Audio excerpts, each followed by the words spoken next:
បាទយើងឃើញស្លាបវាហើយយ៉ាអុយយ៉ានេះវាឲ្យទឹកមួយសិនបាប់អូចុះបងអានេះពុយគេដែរបងអូសម្រាប់បង្កប់នេះអានេះយើងអាចហៅថាគោលកូបរ៉ាបានឬក៏មកនេះយកពី Cat and Cut មកនេះយកពី farm ធំណាអូខេបាទអញ្ចឹងអានេះយើងជាទូទៅខ្ញុំហៅថា Cat and Cut ទេដោយសារតែយើងចង់ដឹងពីប្រភពដែលយើងយកមកចង់បញ្ជាក់ប្រភពដែលយើងយកមកគ្រាប់នេះតម្លៃខ្លួនវាយកមកថ្លៃហ่ะបាទហើយបងប្អូនបាច់ឆ្ងល់ទេដូចវីដេអូឃ្លីបមុនអញ្ចឹងថាមិនបានបាមួយថ្លៃបាមួយគឺជំរឹះពូជដែលប្រកួតប្រចាំរដូវកាលអូខេប្រចាំត្រង់របស់គេអ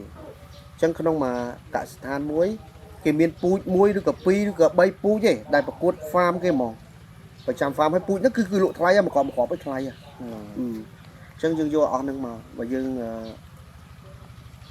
ចង់និយាយថាបើសិនជាយើងចង់បានប្រភេទគុណភាពគឺយើង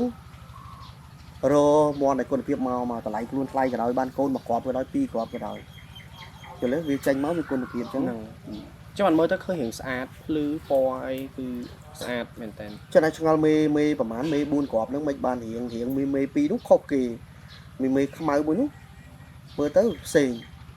ឆ្ងល់ហើយអាហ្នឹងមកពីអីដែរបងCat and Cut ឬក៏ប្រភេទពូជgold នេះចង់និយាយថាប្រភេទមន់ជុលផ្លែកបាត់ដូចគ្នានៅប្រទេសគេជុលផ្លែកបាត់មិនជុលផ្លែដៃដូចនៅវៀតណាមនៅខ្មែរយើងរាល់ថ្ងៃណាហ្នឹងអញ្ចឹងជុលផ្លែកបាត់គឺប្រភេទមន់ហើខ្ពស់ដូចគ្នាប៉ុន្តែខ្សែអានេះគឺវារឹងល្អវាមាំល្អអញ្ចឹងដើម្បីតម្លាក់ជើងវាឲ្យមកជុលទៀបដោយរដងអញ្ចឹងយើងត្រូវយកមេដែលមានខ្សែស្រឡាយឬក៏ឈាមជ័រដែលជុលរៀងទៀបទាំងអស់ហ្នឹងយកមកដាក់ចូលវាប៉ុន្តែនៅក្នុងនេះបងដាក់មេលបឿន2គ្រាប់ដែរនោះមេមួយខ្មៅខាងក្រោយហ្នឹងមេខ្មៅខាងក្រោយហ្នឹងយកពីសហរដ្ឋអាមេរិកមកដែរមេហ្នឹងជេបអាមេរិកយើងឃើញហ្នឹងកាមេរ៉ាជួយចាប់ប្លង់ជើងមេពណ៌ខ្មៅជើងមេពណ៌ខ្មៅខ្នាយវាវែងដូចឈ្មោលចឹងខ្ញុំចាំមិនឃើញស្អាតហ្នឹងហើយកងជើងស៊ីលស្លាបអីហ្នឹងគឺមុននឹងហោះមកស្រុកខ្មែរយើងអញ្ចឹងវាឆ្លងកាត់ការត្រួតពិនិត្យពីបសុពេទ្យនៅប្រទេសគេអញ្ចឹងដល់បានគេអនុញ្ញាតឲ្យនាំចេញមកបានទាំងឈ្មោលហ្នឹងដូចគ្នាអាបាហ្នឹងក៏ដូចគ្នាដែរដល់ឡែកមេ2ផ្សេងទៀតនោះអានោះកូនដាក់4000មេ2ដែលធំនោះដោះគោនៅក្រោយអាឈ្មោលហ្នឹងបាមេ2ហ្នឹងតម្លៃ4500ហើយមិនមែនថាអួតមិនបានថ្លៃបាសថ្លៃទាំងអស់ថ្លៃមែនយើងយកមកមែនមានឯកសារយើងទិញតម្លៃបាញ់លុយបាញ់កាក់អីមួយសេតទាំងអស់ហើយសំខាន់វាពូជខ្លាំងមើលទៅមេដែលខ្ពស់ជាងគេហ្នឹងមើលទៅដូចមាំអញ្ចឹងប្រហែលជាកូនចេញមកប្រហែលល្អមែនតើចំពោះការរើសមេបាល្អការរើសមេបាគឺយើងមិនចេះតែរើសទេណាបងបាក់សៃកាឡាហើយជាគាត់ដឹងហើយមេបាមុនយកមកធ្វើប្រកាត់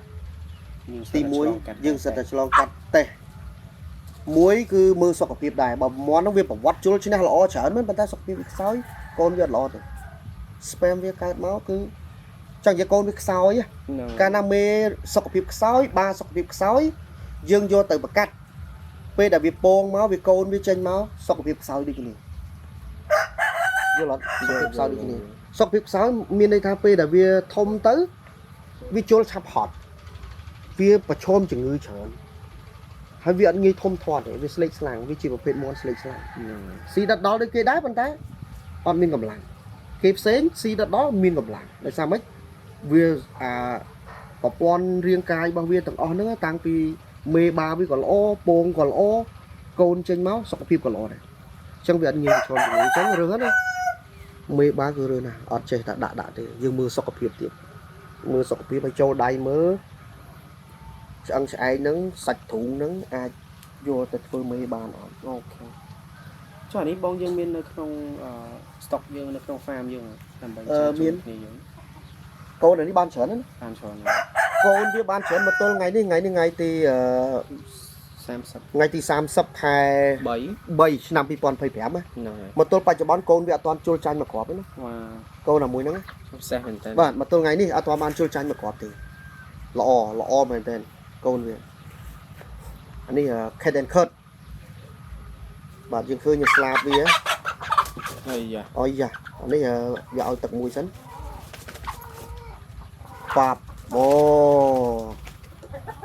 ញាក់សាច់ ញាក់សាច់ អញ្ចឹងគឺបាកាលណាសុខភាពវាល្អគឺវាជន់ញឹកដែរ ហ្នឹងហើយ វាជន់ញឹកដែរបើសិនជាសុខភាពវាមិនល្អវារៀងធុញដែរណា ហ្នឹងហើយវាយ៉ាងសោះអង្គើយ វាខ្សោះអង្គើយវាមិនសូវចំណង់ទេអាហ្នឹងវាអាស្រ័យទៅលើការរើសរបស់យើងអញ្ចឹងអរគុណអញ្ចឹងពូជនេះមាននៅកសិដ្ឋានស្ដេចបាក់សីបង្កាត់ព្រៃសរនិងកសិដ្ឋានសេដ្ឋីដូ វ៉ាវ